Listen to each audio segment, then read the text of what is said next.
Assalamualaikum warahmatullahi wabarakatuh. Bertemu lagi dengan saya Arini Pratiwi, peserta pelatihan dasar CPNS tahun 2022 Kementerian Agama Satuan Kerja IAIN Kendari Angkatan 3 Kelompok 4 Balai Diklat Keagamaan Makassar dengan tutor Andi Hasan Basri SE MADM STA. Pada kali ini kami akan mempresentasikan resume agenda kedua tentang kolaboratif. Ayo mulai hari, semangat bersinergi. Kolaborasi. Secara etimologi, kolaboratif berasal dari kata ko dan labor yang mengandung makna sebagai penyatuan tenaga atau peningkatan kemampuan yang dimanfaatkan untuk mencapai tujuan yang telah ditetapkan atau yang telah disepakati bersama. Selanjutnya, kata kolaborasi seringkali digunakan untuk menjelaskan proses penyelesaian pekerjaan yang bersifat lintas batas, lintas sektor, lintas hubungan, ataupun lintas organisasi bahkan lintas negara sekalipun. Kode etik kolaborasi memberikan kesempatan kepada berbagai pihak untuk berkontribusi, terbuka dan bekerjasama untuk menghasilkan nilai tambah, menggerakkan pemanfaatan berbagai sumber daya untuk tujuan bersama. Kolaboratif pemerintahan. Irawan mengungkapkan bahwa collaborative governance sebagai sebuah proses yang melibatkan norma bersama dan interaksi saling menguntungkan antar aktor governance. Beberapa kriteria penting kolaborasi.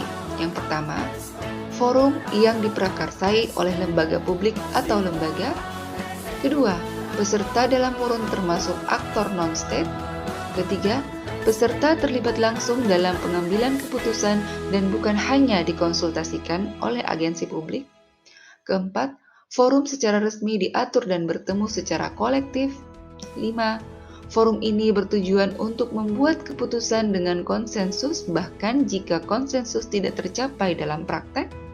Dan keenam, fokus kolaborasi adalah kebijakan publik atau manajemen. Panduan perilaku kolaboratif. Organisasi yang memiliki kolaboratif culture indikatornya sebagai berikut. Organisasi menganggap perubahan sebagai sesuatu yang alami dan perlu terjadi. Organisasi menganggap individu sebagai aset berharga dan membutuhkan upaya yang diperlukan untuk terus menghormati pekerjaan mereka. Organisasi memberikan perhatian yang adil bagi staf yang mau mencoba dan mengambil risiko yang wajar dalam menyelesaikan tugas mereka, bahkan ketika terjadi kesalahan. Pendapat yang berbeda didorong dan didukung dalam organisasi. Setiap kontribusi dan pendapat sangat dihargai. Masalah dalam organisasi dibahas transparan untuk menghindari konflik. Kolaborasi dan kerjasama tim antar divisi adalah didorong. Dan secara keseluruhan setiap divisi memiliki kesadaran terhadap kualitas layanan yang diberikan. Proses yang harus dilalui dalam menjalani kolaborasi. Yang pertama adalah trust building, membangun kepercayaan dengan stakeholder mitra kolaborasi, face-to-face dialogue, melakukan negosiasi dan baik dan bersungguh-sungguh, komitmen terhadap proses, pengakuan saling ketergantungan, sharing ownership dalam proses, serta keterbukaan terkait keuntungan bersama, pemahaman bersama berkaitan dengan kejelasan misi, definisi bersama terkait permasalahan, serta mengidentifikasi nilai bersama, dan yang terakhir adalah pemahaman bersama. Whole of Governance atau WOG, konkretisasi kolaborasi pemerintahan, merupakan sebuah pendekatan penyelenggaraan pemerintahan yang menyatukan upaya-upaya kolaboratif pemerintahan dari keseluruhan sektor dalam ruang lingkup koordinasi yang lebih luas guna mencapai tujuan-tujuan membangun kebijakan, manajemen program, dan pelayanan publik.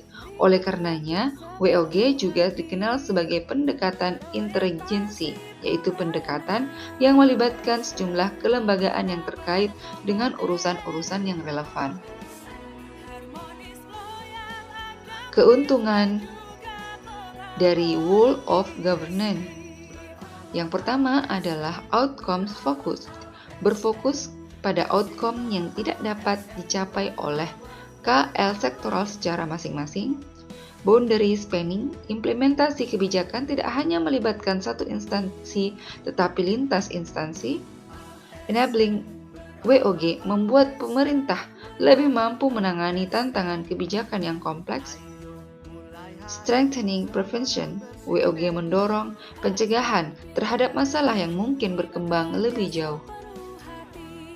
Bentuk-bentuk Whole of Governance, integrating service delivery, proses penyatuan pemberian layanan kepada publik, koordinasi dan kolaborasi pemerintah horizontal yang berkoordinasi atau berkolaborasi dalam mencapai tujuan bersama, integrating and rebalancing governance, kontrol politik dan otonomi administrasi seperti di Inggris.